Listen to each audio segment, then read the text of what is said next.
मेरा नाम अनामिका है। मेरी उम्र 26 साल है और मेरी शादी को 4 साल हो चुके हैं। मेरे पति का नाम विवेक है और वह एक प्राइवेट कंपनी में मैनेजर हैं। हमारे परिवार में मैं, मेरे पति, मेरी सासू माँ और ससुर जी रहते थे। सब कुछ बहुत अच्छा चल रहा था, लेकिन अचानक हमारी जिंदगी में एक बड़ा हादसा हुआ। मेरी सासू माँ का एक सड़क दुर्घटना में निधन हो गया। यह हादसा हमारे पूरे परिवार के लिए किसी सदमे से कम नहीं था। मेरे ससुर जी, जिनका नाम राजेंद्र है, इस दुख से बाहर नहीं निकल पा रहे थे। उनका ज्यादातर समय सासू माँ की याद में रोने में गुजरने लगा। हमने उन्हें समझाने की कोशिश की, लेकिन उनकी हालत में कोई सुधार नहीं हुआ। कुछ महीनों बाद हमने सोचा कि शायद जगह बदलने से उनका मन हल्का हो जाएगा।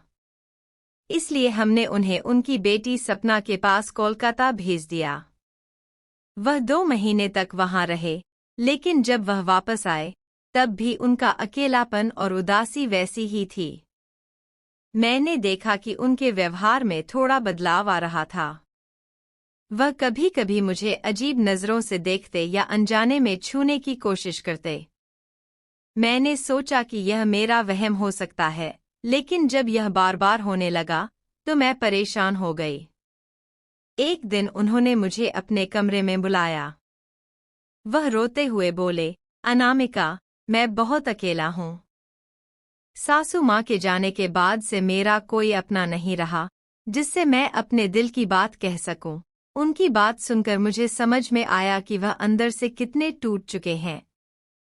मैंने उनसे कहा, बाबूजी, आप मुझसे अपने दिल की हर बात कह सकते हैं। मैं आपकी बेटी की तरह हूँ। वह मुझे गले लगाकर फूट फूट कर रोने लगे। यह देखकर मेरा दिल भी भर आया। मैंने निर्णय लिया कि मैं उनकी देखभाल करूंगी और उन्हें इस अकेलेपन से बाहर निकालने की पूरी कोशिश करूंगी। मैंने अपनी सासू माँ की तरह उनका ख्याल रखना शुरू कर दिया। धीरे धीरे राजेंद्र जी का व्यवहार बदलने लगा। अब वह पहले की तरह हंसने और परिवार के साथ समय बिताने लगा।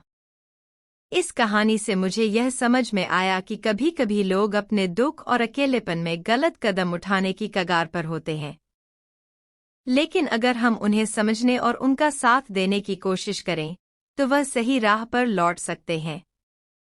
अगर आपको यह कहानी पसंद आई हो, तो इसे लाइक करें और अपने दोस्तों के साथ शेयर करें।